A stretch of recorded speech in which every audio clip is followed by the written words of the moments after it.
Jane Goodall, Scientist and Protector of Chimpanzees, by Asher Yannick. A Life of Observation. Jane Goodall has spent her life observing animals. Her observations and studies of chimpanzees in Africa taught the world about these intelligent apes. After 26 years of studying chimpanzees and living among them, Jane left the jungle and began speaking all over the world about chimpanzees. She spends most of her days teaching people about chimpanzees, their environment, and their need for help. Jane's childhood. Jane was born on April 3, 1934, in London, England. From a very young age, Jane showed her love for the outdoors and for animals. Jane's mother taught her to respect and treat animals well. Jane also demonstrated her ability to make scientific observations at a young age. While at a farm with her family, she helped collect the eggs from the hen house. She wanted to know where the eggs came from. No one would answer her. She hid in the hen house and waited patiently for 4 hours. She observed the hens laying eggs. Her parents were upset that she had been missing for 4 hours. However, her mother remembers how excited Jane was to make a scientific discovery. Even Jane's other interests showed her love for animals and her dreams or plans of living with them someday. From her earliest memories, Jane recalls having loved books about animals, Africa, and the jungle. Her favorite books, The Jungle Book, Dr. Dolittle, and Tarzan, were stories of human contact with animals. As a little girl, Jane dreamed of going to Africa to live with the wild animals. Jane's mother believed in her.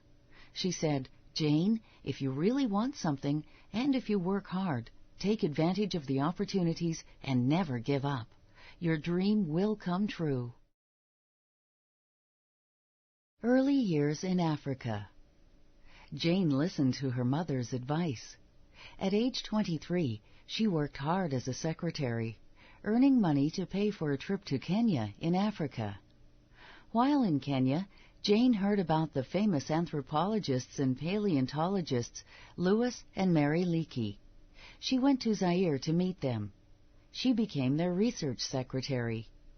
She learned to dig up and study bones as a paleontologist. She liked the work, but wanted to study live animals. Louis Leakey told her of his plans to hire someone to study the chimpanzees of the Gombe National Reserve in Tanzania. Jane took the job and went to work at Gombe. Multiple meaning words. In English, some words have more than one meaning. The word reserve on this page is a noun. It means a place set aside for plants and animals to live safely. Reserve can also be a verb. As a verb, it means to set aside or to save for later. A dream comes true. Many people, including members of the Tanzanian government, did not think Jane should live in the jungle alone. So Jane's mother, Van Goodall, volunteered to come and live with her while she began her project. In 1960, Jane finally began to see her dream become real. She went to live with wild chimpanzees in the African jungle. At first, the chimps would not let her get close to them. Jane watched them from a distance, through binoculars. One morning she awoke, hearing a terrible noise. A large male chimp was stomping and screaming as if he felt threatened. Jane came out to see what had happened. On the table, just inside her tent, she saw a banana. Jane realized that the chimpanzee wanted the banana. From then on, she knew that bananas would help her get closer to the chimps and gain their trust. Early discoveries. After sitting quietly every day, patiently watching, Jane earned the chimpanzees' trust. They allowed her to come close to them. They even greeted her with a kiss or a gentle touch. Her closeness to the chimpanzees allowed her to make many important discoveries. She observed a male chimp peel a twig to a sharp point and use it to get termites out of the ground. Scientists had never before seen an animal make a tool. She observed chimpanzees using 2 rocks to break open a nut and using leaves like sponges to soak up water for drinking or bathing. She watched them hunt and kill other animals for food. Before this, scientists had believed that chimpanzees were vegetarians. The world sees Jane and her chimps. Dr. Leakey wanted Jane to publish her discoveries.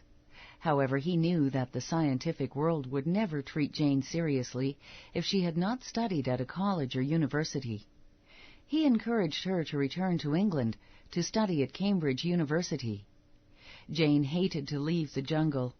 She returned to Africa many times during her 3 years of study in England. Finally, in 1965, Jane received her doctoral degree, a title showing that she had finished her advanced studies. As she began to publish information, people around the world began to notice Jane Goodall.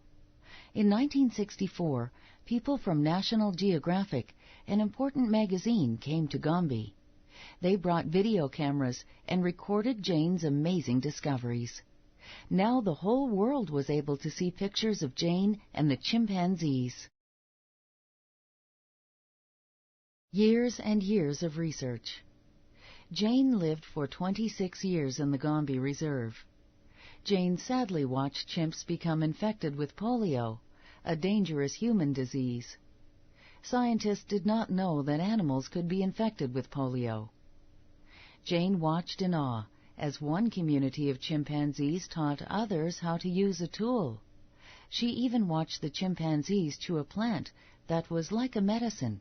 It calmed upset stomachs. Jane realizes she must leave the jungle. By the 1980s, Jane had become aware of the danger that chimpanzees faced. During the 26 years she had lived at Gombe, possibly 1 million chimps throughout Africa had been hunted, taken captive, or killed. Only about 250,000 chimps were still alive. Jane realized that she needed to tell the world about these problems. Jane teaches the world about chimpanzees. Jane spoke at schools, universities, and other places all over the world. She told how some people hunted chimpanzees. She told how others bought chimpanzees as pets, but did not know how to care for them. Such chimpanzees then could not learn to survive in the wild. Jane tried to teach people about the needs of the chimpanzees. Jane's organizations. Although she was traveling all over the world, speaking nearly every day of the year, and writing hundreds of letters, Jane's efforts still were not enough. She decided to find some help. She started an organization called the Chimpanzee Guardian Project. People donate money to this organization to help chimpanzees that live in the wild and in captivity.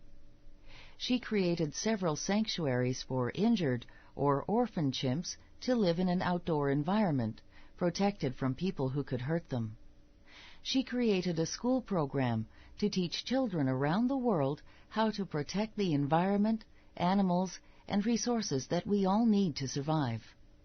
She also created the Jane Goodall Institute to teach other people to observe, study, and protect animals as she has done. Jane's lasting impact. Jane Goodall will always be remembered for her scientific discoveries about chimpanzee behavior. She is known throughout the world for her efforts to protect animals, and she also has made great contributions to science. She has shown how observation and hard work can produce wonderful discoveries. She has shown that someone can live among wild animals and become a powerful scientist. Many people followed in Jane's footsteps, studying other animals and becoming famous and well-respected scientists too. Jane Goodall studied, worked hard, took advantage of opportunities, and lived her dream.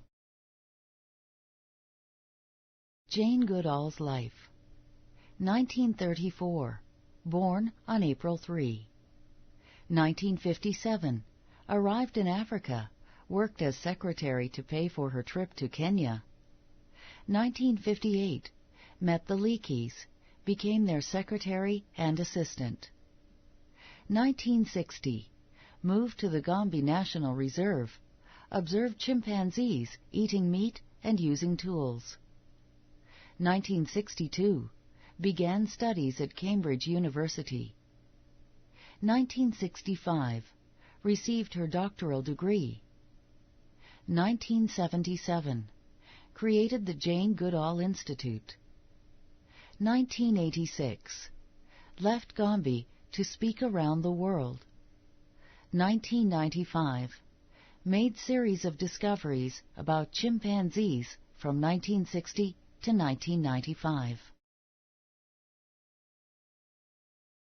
Talk about it. 1. What dream did Jane Goodall have for her life? 2. What were some of her discoveries about chimpanzees? Write about it. 3. Authors write books for purposes such as to give information, to persuade readers about their ideas, or to entertain readers with good stories. Make a web on a separate paper to write your ideas about why the author wrote this book. Extended language. Suffixes are added to the ends of words to make other words. The suffix ness changes the adjective sad into a noun. Sadness is a noun that means a feeling of being sad. The suffix ly changes sad into an adverb. Sadly means in a sad way. Add the suffixes ness and ly to the following words. Find out the meaning of the new words. Wild. Happy. Change the y to I before adding each suffix.